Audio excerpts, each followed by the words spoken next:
Kalau kita termasuk di antara kelompok ini, maka kita sudah termasuk orang-orang yang ikhlas.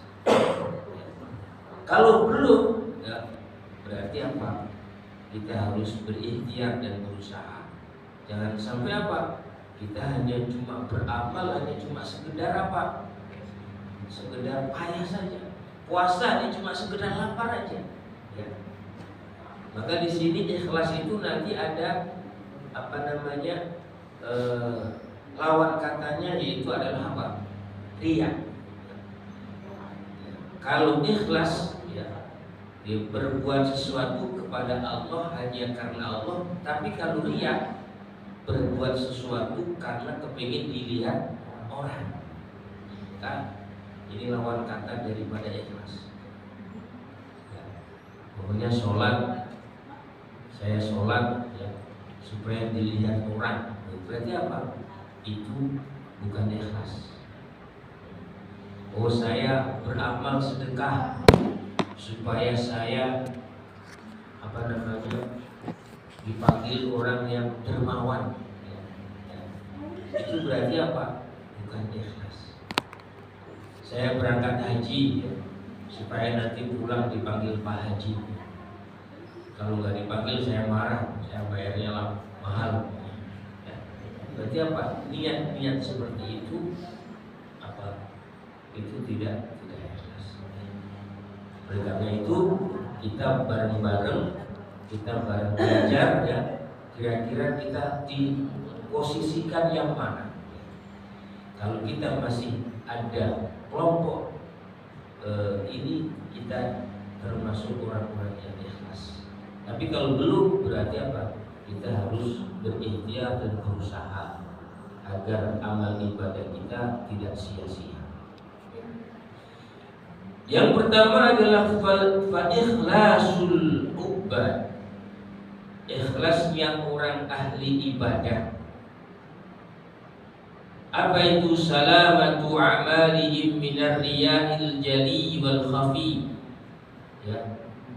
Ikhlasnya orang ahli ibadah itu apabila dia itu selamat dari sifat riya, ya, pamer, dipuji orang, dilihat orang, ya, ya. Terus kemudian dikagumi banyak orang. Ya. Kita mengamalkan sesuatu, kemudian ada orang muji, kita merasa bangga. Berarti apa? Itu termasuk salah satu di antaranya riya. Ada orang kita beramal sesuatu, ada orang mencela, kita sedih. Ya, berarti apa? Kita masih belum ikhlas karena Allah Subhanahu wa ta'ala. Baik itu secara terang-terangan maupun sembunyi-sembunyi. Wa kulli ma fi hazun li nafsi. Selamat dari sesuatu yang apa? Yang bisa membanggakan atau yang bisa menginginkan nafsu kita. Maksudnya apa? Kita beramal sesuatu supaya apa? Kita punya kedudukan di hadapan masyarakat. Mungkin kita pangkat kita akan naik, ya. Mungkin jabatan kita. Karena apa? Kita beramal sesuatu gara-gara apa? Atasan kita, ya. Kita melakukan sesuatu karena profesi kita supaya apa? Naik, ya. Kemudian apa? Hartanya semakin banyak, kemudian pangkatnya naik dan sebagainya. Itu juga termasuk bukan yang termasuk dengan ikhlas. Harus selamat dari itu. Fala ya'maluna al-'amala illa lillahi ta'ala. Ikhlasnya ahli ibadah itu dia tidak beramal sesuatu, dia tidak melakukan sesuatu hanya karena Allah Subhanahu wa ta'ala. Jadi apa? Orang ikhlasnya ahli ibadah melakukan sesuatu hanya karena Allah Subhanahu wa ta'ala. Kalau sudah ini kita laksanakan, boleh tolaban lis-sawab wa haraban minal iqab. Ya. Ya. Kalau mamanya kita sholat, ya Allah saya niat sholat karena Allah Subhanahu wa ta'ala, dan juga berharap mudah-mudahan diberikan pahala oleh Allah, dan mudah-mudahan juga dijauhkan dari api neraka. Itu boleh. Jadi niat yang pertama adalah saya sholat, saya ngaji, saya baca Quran, ini hanya karena Allah Subhanahu wa Ta'ala. Dan berharap mudah-mudahan dengan bacaan Quran ini Allah memberikan pahala, memberikan kemudahan, memberikan rezeki kepada saya. Itu juga boleh. Karena apa? Awalnya niatnya adalah karena Allah Subhanahu wa Ta'ala. Sholat duha, ya. Kenapa sholat duha? Saya sholat duha karena Allah Subhanahu wa Ta'ala, ya. Dengan berharap mudah-mudahan Allah menerima sholat saya, Allah juga bisa memberikan keberkahan rezeki kepada saya, ya. Dan lain sebagainya, ya. Jadi ikhlasnya ahli ibadah yang pertama adalah hanya karena Allah. Kemudian apa? Boleh kita menuntut agar diberikan pahala oleh Allah. Boleh juga kita meminta agar tidak dijauhkan dari siksaan-siksaan Allah Subhanahu wa Ta'ala. Ma'al isbatil amal ilaihi wal i'timadi alaihi bi tahsili ma dzukir. Karena apa? Seorang ahli ibadah menisbatkan amal perbuatannya sebagai sandaran bagi mereka. Jadi orang-orang ahli ibadah itu apa? Memang apa? Mengandalkan amal perbuatan. Dia beribadah mencari ridho Allah hanya karena Allah, tapi di sisi lain juga meminta agar diberikan pahala, akan diberikan dijauhkan dari api neraka dan sebagainya. Ya, itu boleh kan? Ya. Itu salah satu di antaranya apa? Ikhlasnya ubat ahli ibadah.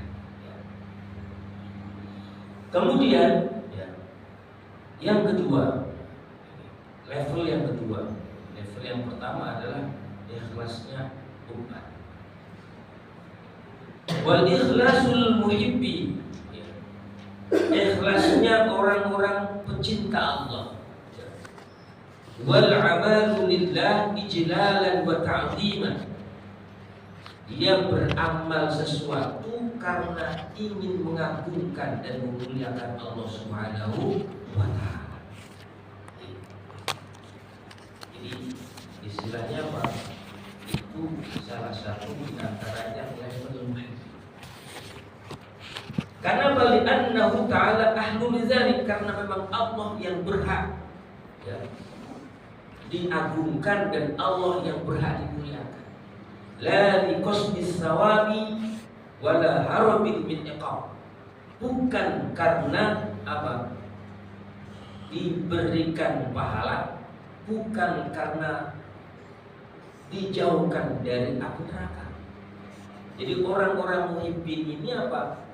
Orang yang memang beramal kepada Allah hanya karena memuliakan dan mengagungkan Allah, bukan karena diberi pahala, bukan karena dia dimasuk surga, ya. Karena apa? Orang muhibbin ini andai kata istilahnya apa? Melakukan ibadahnya hanya karena Allah Subhanahu wa Ta'ala. Berbeda dengan ubat, ya. Ubat masih ada istilahnya kepingin dan sebagainya, pengen masuk surga, pengen dijauhkan dari api neraka dan sebagainya. Tapi kalau muhibbin, ya, itu sudah levelnya sudah naik lagi. Yang beribadah ya hanya memuliakan Allah Subhanahu wa Ta'ala. Makanya kan istilahnya ketika orang sudah levelnya semacam itu ya udah, ya. Apa yang dijelaskan oleh Rabi'ah Adawiyah? Walidha qalat Rabi'atul Adawiyah, seorang ulama perempuan sufi, ma'abadtuka khaufan minarika wala tu'aban wala tama'an fi jannatika fanasibat al-ibadatu ilaiha.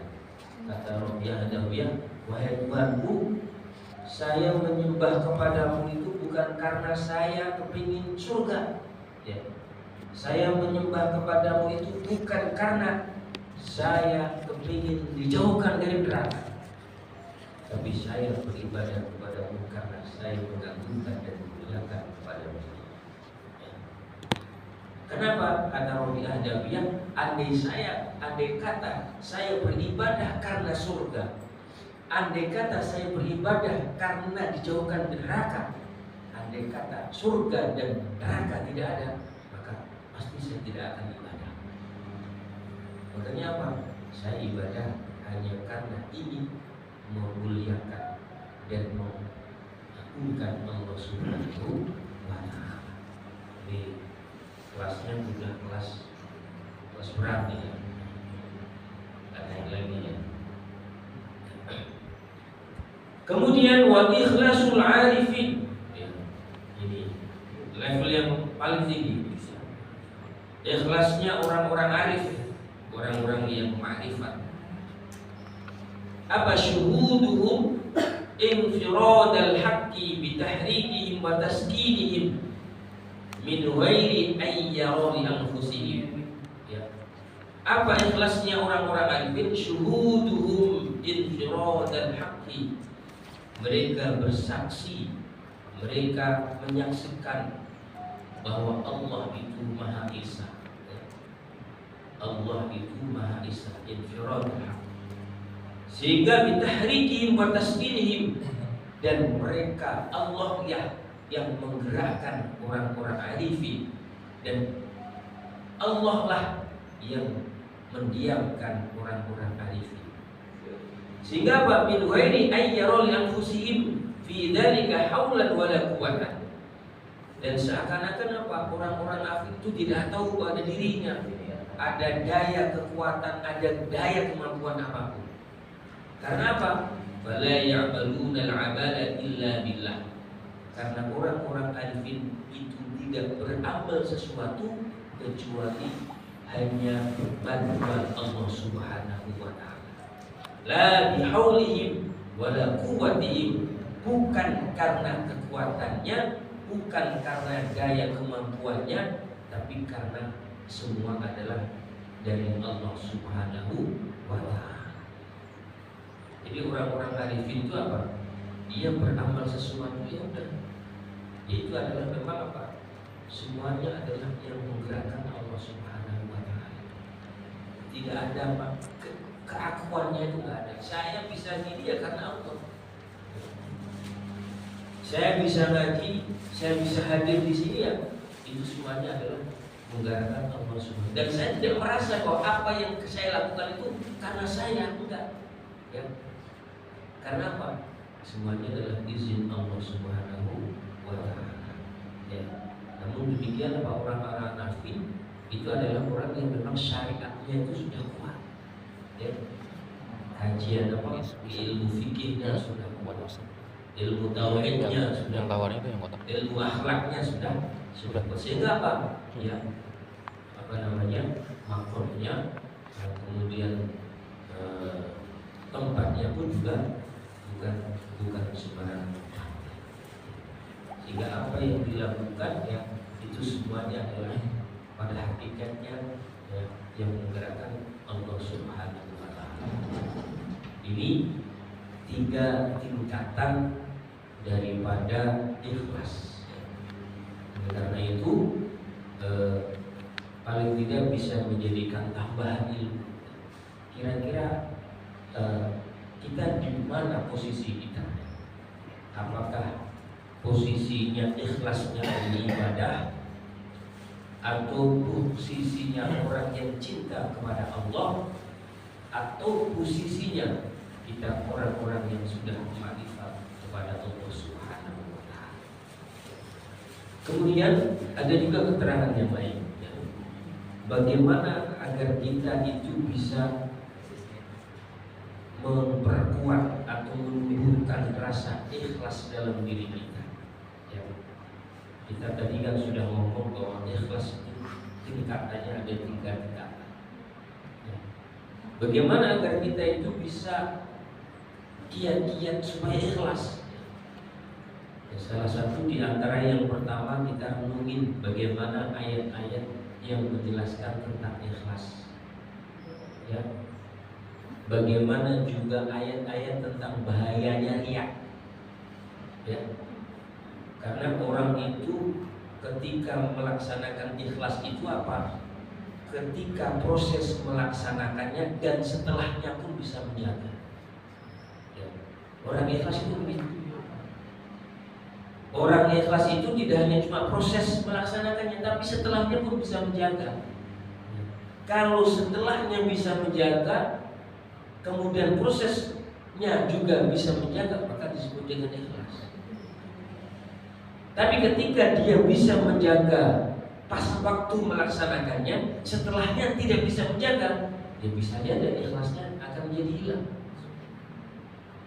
Contoh namanya, contoh, kemudian kita melaksanakan sedekah. Memang betul saya ikhlas karena Allah Subhanahu wa Ta'ala. Ya.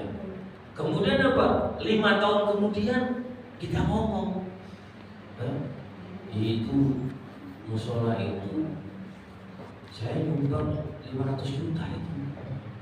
Kalau nggak ada saya itu, ini sudah menggerogoti ikhlas. Padahal sudah lama itu menghapus itu nanti. Makanya harus tetap kita jaga. Ya. Karena bagi dalam Al-Quran itu istilahnya apa? Perumpamaan orang yang riya. Ya. Itu ibaratkan apa? Ya, ada orang yang ibaratnya sudah panen ya, dia nanam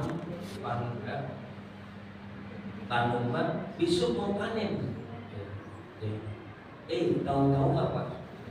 Malamnya kena musibah, banjir, kemudian angin topan sehingga hanguslah. Begitu juga orang beribadah ketika muncul sifat riya, muncul sifat-sifat disebarkan kepada orang lain yang niatnya supaya dipuji orang, yang niatnya supaya dilihat orang, ya, kemudian dikagumi orang dan sebagainya, akan menjadi rusaklah amal-amal perbuatan. Karena itu penting kita merenungi ya, bagaimana ketika kita memahami tentang pentingnya ikhlas dan bahayanya. Ya.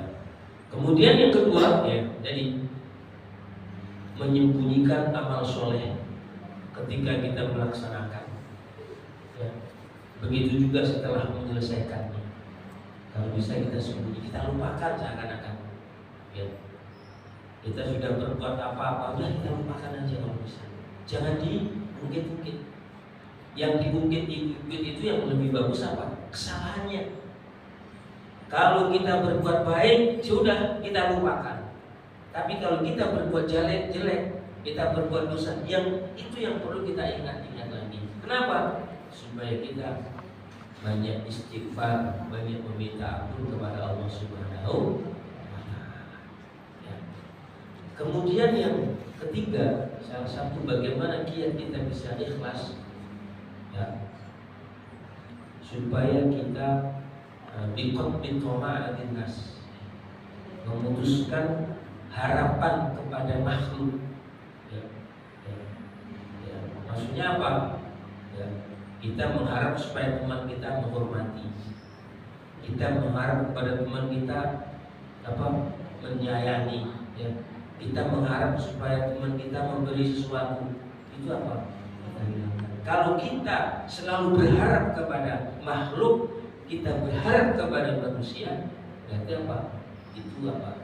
Belum disebut dengan ikhlas. Kita berharapnya kepada Allah Subhanahu wa Ta'ala. Kemudian yang selanjutnya apa? Bidawamil riyadhah wal mujahadah.